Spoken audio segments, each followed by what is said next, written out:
सही, कितने दांत का है ये? 2 दांत का है मौलाना साहब। कौन सी नस्ल है? कामोरा है, कामोरा। क्या मांग रहे हैं इसका? इसके 70,000। भाई जोड़ी का नहीं, मुझे सिर्फ इसका बताओ। एक का ही बताया मौलाना साहब। क्यों मजाक कर रहे हो भाई? आप बता दो कितने का आ रहा है समझ में। भाई लगा लो, लगाने के पैसे नहीं मौलाना साहब। भाई मेरी रेंज 35-40 की है। हैं 35-40 मिल जाएगा मौलाना साहब। वो सामने लाल टेंट देख रहे हैं आप, उसके पीछे चले जाएं, वहाँ से मिल जाएगी। बहुत बहुत शुक्रिया हाफिज। ला हौला वला कुव्वता इल्ला बिल्लाह।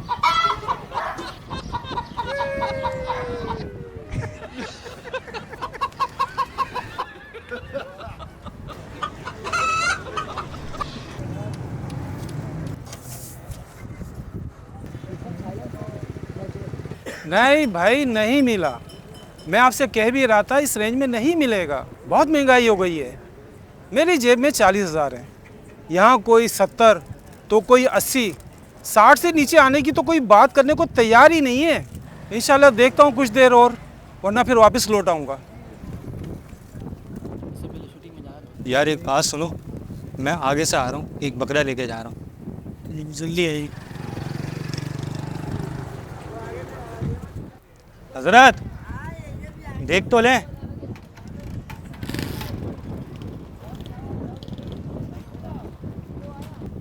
ये कहाँ मेरे बारे में आएगा?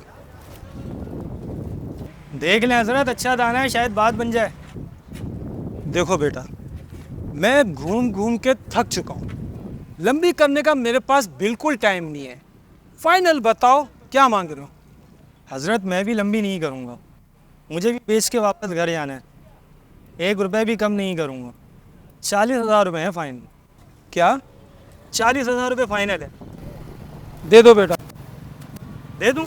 हाँ हाँ दे दो। दांत वात देख लें।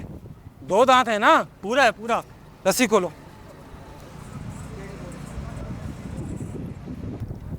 हजरत ये चारा भी ले जाए, मैं वापस ले आके क्या करूँगा? बहुत बहुत शुक्रिया बेटा, अल्लाह हाफिज़। जज़ाकल्लाह। अबे यार तू पागल तो नहीं हो गया यार? 80,000 का 40 में दे दिया, क्या होगा तुझे? बात सुन यार, वो कोई आम इंसान थोड़ी थे, वो मेरे उस्ताद थे।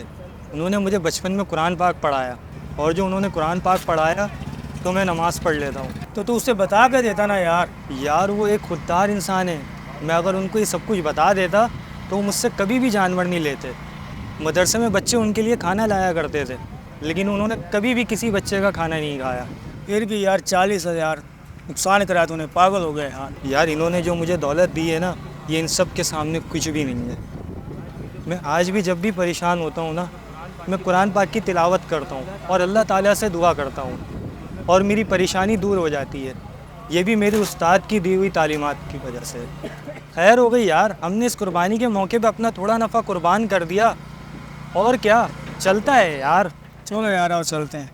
हमारे प्यारे दीन इस्लाम में असातिज़ा का मकाम व मर्तबा बहुत बुलंद है। इमाम बुरहानुद्दीन ज़रनूजी रहमतुल्लाहि अलैह फरमाते हैं, एक तालिब इल्म उस वक्त तक इल्म हासिल नहीं कर सकता और ना ही उससे नफ़ा उठा सकता है जब तक वो इल्म, अहले इल्म और अपने उस्ताद की ताज़ीम व तौक़ीर ना करता हो। लिहाजा अपने असातिज़ा किराम का अदब व एहतराम करें, उनकी ज़रूरतों को पूरा करने की कोशिश करें। कुर्बानी के मौके पर जिस तरह भी उन्हें फ़ायदा पहुंचा सकते हैं या उनके लिए आसानी पैदा कर सकते हैं तो ज़रूर करें।